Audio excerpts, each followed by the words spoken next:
বছর দেড়েকের মধ্যে ত্রয়োদশ জাতীয় সংসদ নির্বাচনের প্রস্তুতির কথা আগেই অন্তর্বর্তী সরকারের পক্ষ থেকে জানানো হয়েছে। এবার প্রধান উপদেষ্টা ডক্টর মোহাম্মদ ইউনূস জানালেন, জাতীয় নির্বাচনের পাশাপাশি স্থানীয় সরকার নির্বাচনের প্রস্তুতিও নেওয়া হচ্ছে।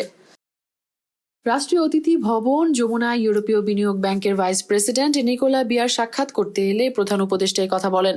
অধ্যাপক ইউনূস পরবর্তী সাধারণ নির্বাচন ও স্থানীয় সরকার নির্বাচন অনুষ্ঠিত করার অন্তর্বর্তী সরকারের পরিকল্পনার বিষয়ে বিস্তারিত বলেন। তিনি বলেন, অন্তর্বর্তী সরকারও একই সাথে স্থানীয় সরকার নির্বাচনের জন্য প্রস্তুতি নিচ্ছে। ছাত্র জনতার অভ্যুত্থানে গত বছরের 5 অগস্ট শেখ হাসিনা সরকারের পতন ঘটলে সংসদ বিলুপ্ত ঘোষণা করা হয়। এছাড়া অন্তর্বর্তী সরকার ক্ষমতা নেওয়ার পর স্থানীয় সরকারের প্রতিনিধিদেরও বরখাস্ত করে। এতে সিটি কর্পোরেশন, পৌরসভা, উপজেলা সহ প্রায় সব স্থানীয় সরকারি প্রতিনিধি শূন্য রয়েছে। জাতীয় নির্বাচনের ডামাডোলের মধ্যে অন্তর্বর্তী সরকারের অধীনে স্থানীয় সরকার নির্বাচন বিএনপি চায় না বলে ইতিমধ্যে দলীয় অবস্থানের কথা জানানো হয়েছে। গত সোমবার 6 জানুয়ারি রাতে দলের চেয়ারপারসনের রাজনৈতিক কার্যালয়ে অনুষ্ঠিত স্থায়ী কমিটির বৈঠকে নেতারা এমন অভিমত দেন।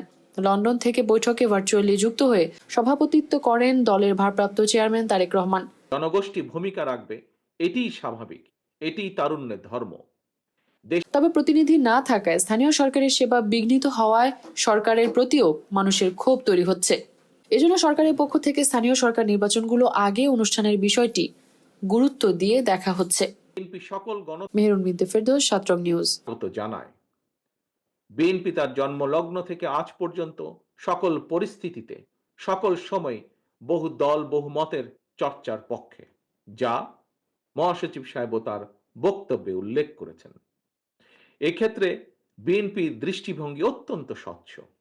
জনগণ কোনো রাজনৈতিক দলকে গ্রহণ করবে কিংবা বর্জন করবে, নির্বাচনের মাধ্যমে সেই রায় দেবে জনগণের আদালত। তবে যারা জনগণের আদালতের রায়ের মুখোমুখি হতে ভয় পায় কিংবা যাদের ভিন্ন কোনো উদ্দেশ্য রয়েছে, তারাই নির্বাচন অনুষ্ঠান নিয়ে নানা রকম বিভ্রান্তি সৃষ্টি করে।